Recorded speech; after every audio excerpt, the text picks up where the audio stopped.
Hi all, I'm Stephanie. Today's discussion is based around my thoughts and ideas developed through my contact with people generally. Students, teachers, musicians, individuals at schools and conservatoriums, but also just general folk. As well as the reading that I've done, so this could be from books or newspapers or indeed social media.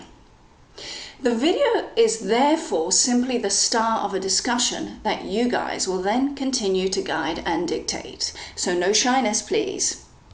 Let's begin. I don't go to orchestral concerts very often. Like all parents, there's only so much you can do independent of family responsibilities. However, my daughter is now well past 8 years old, can stay up till 10 p.m. at a push, and vaguely knows how to behave in public. So the last 6 months has been a much happier time for me concert-wise, but also something of a shock. Maybe it was always this way and I just never noticed, but audiences do seem to be something of a blue rinse parade, i.e. the average age is 70, 75, with a large majority women, presumably because the other half have popped their clogs.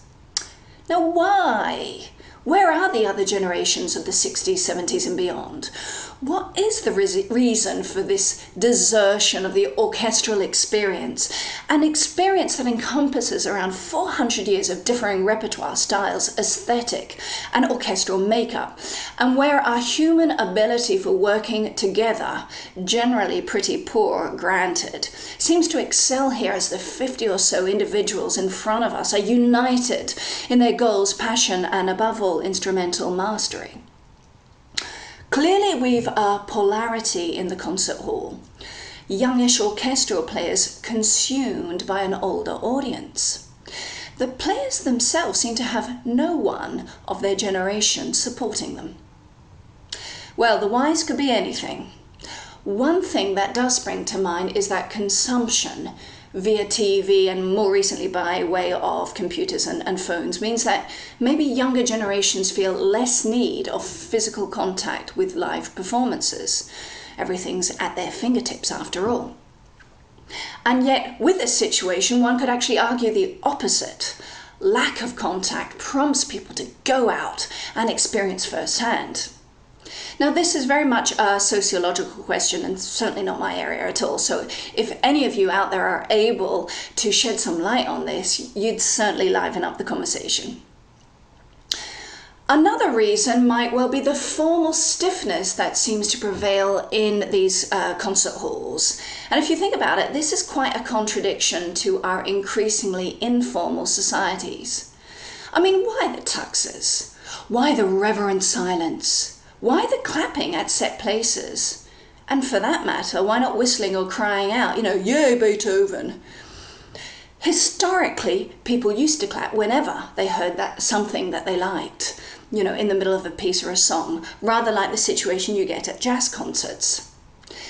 They were able to express themselves as audiences and also created real-time, non-verbal dialogue with the musicians.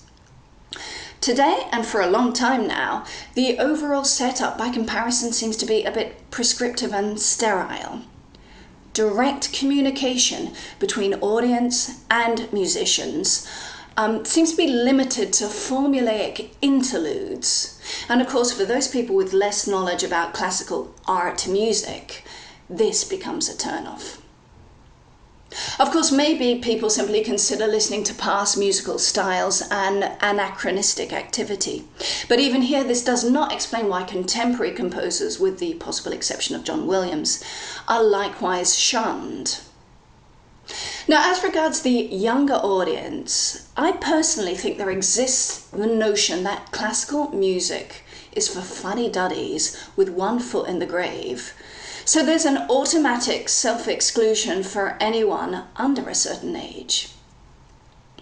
Immature and frankly ageist though this thinking is, my time with teenagers, younger students, and not to mention my contact with 20 and 30-somethings, repeatedly reinforces this perception, a kind of division, if you will, between our music and yours of course being the aged. Now, the irony here is that time will ultimately jinx you anyway. There's another name for this, of course, and that's musical bigotry. And as with all bigotry, this stems from formal and informal educational inadequacies. Both the home situation, school, society, and indeed the marketplace have a part to play in a person's overall formation. But in general, the burden of responsibility, unfortunately, has to be placed on educational programs, institutions, and teachers. My musical education at school essentially consisted of doing, singing ad nauseum, recorder, and that was about it. I took violin and piano lessons privately, of course, but even here and up until an advanced level, I did instruments, technique, scales, pieces. It seemed that music was about acquiring knowledge only through doing. University radically changed things. I was asked to question, make links, debate, discuss, and challenge myself and my own preconceptions. Through this, I realized that the small pieces that frankly should have been put together years back were only just now coming together and taking shape. And that made me annoyed. The intrinsic beauty or interest or dislike or whatever of a piece of music had never had the chance to be fully examined. And it's the same today, variations in regional, national curricula permitting. My daughter's school, for example, continues this trend.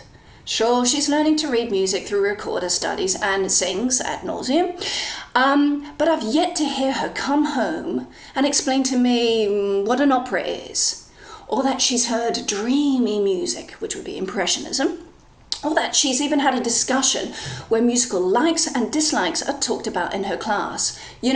Basic justification of personal taste.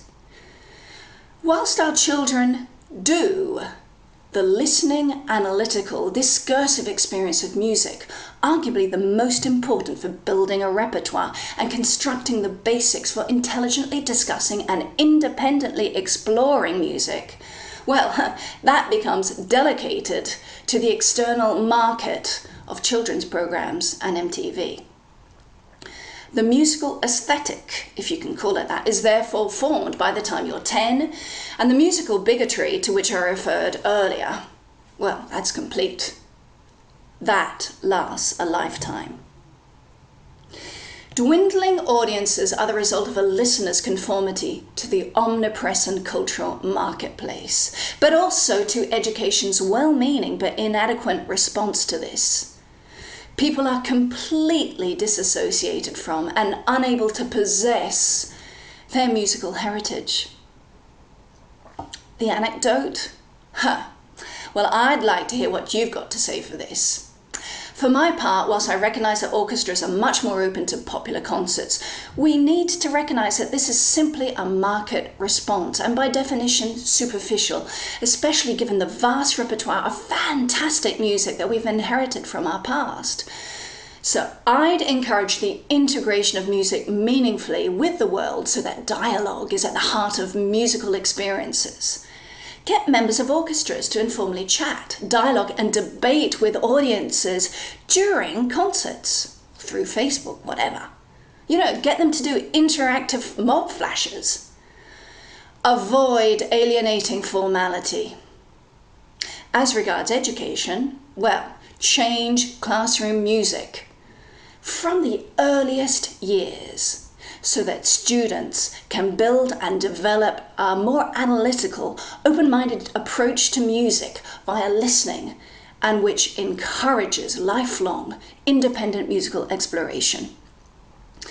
If we don't, I fear there'll be no audience left in 20 years, and therefore no orchestras. So am I being dramatic and hysterical? Have I read our society all wrong? Have I drunk too much red wine? Most probably. Get in touch, share your thoughts, and please don't hold back. Really looking forward to hearing what you've got to say. Bye.